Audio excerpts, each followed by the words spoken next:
নিয়ে লড়াই যেন থামছেই না নেইমারের। আন্তর্জাতিক ফুটবল হোক বা ক্লাব ফুটবল, সব জায়গাতেই চোটের কারণে একের পর এক ম্যাচ থেকে বঞ্চিত হচ্ছেন তিনি। এবার সৌদি প্রো লিগের নতুন মৌসুমে ব্রাজিলিয়ান ফরওয়ার্ডের খেলা নিয়েও রয়েছে দুশ্চিন্তা। হাঁটুর চোট থেকে এখনো সেরে উঠতে পারেনি নেইমার। ব্রাজিলিয়ান ফরওয়ার্ডকে সৌদি প্রো লিগের নতুন মৌসুমে শুরুতে পাওয়া যাবে কিনা এই নিয়ে আশঙ্কা জানিয়েছেন আল হিলালের coach হোর্হে Jesus.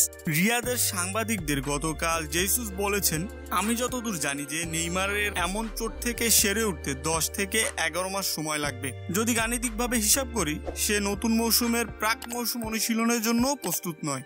Saudi pro league সাধারণত আগস্টে শুরু হয়। চোটে নেইমার আক্রান্ত হয়েছেন গত বছরের অক্টোবরে। উরুগুয়ের বিপক্ষে বিশ্বকাপ বাছাই ম্যাচের 45 মিনিটে বিপক্ষ দলের খেলোয়াড়ের সঙ্গে ধাক্কা লেগে চোটে পড়েন তিনি।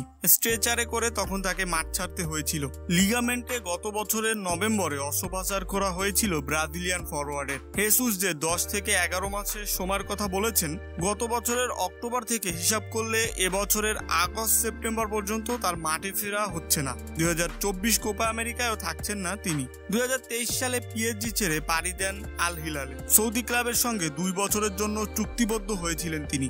বছর প্রতি 10 কোটি ইউরো বেতন পাবেন তিনি, এমনটাই চুক্তিতে ছিল। বাংলাদেশি মুদ্রায় প্রায় তা 1269 কোটি 20 লক্ষ টাকা। তবে সৌদির ক্লাবটি হয়ে খেলতে পেরেছেন মাত্র 5টি ম্যাচ, করেছেন 1 গোল ও 3 গোলে অ্যাসিস্ট করেছেন তিনি। 2023-24 মৌসুমে সৌদি প্রো লিগ জিতে 19 বার এই টুর্নামেন্টের শিরোপা জেতে আল হিলাল। 32 ম্যাচের দলটি বর্তমানে 90 পয়েন্টে, আর 2 ম্যাচ বাকি রয়েছে তাদের।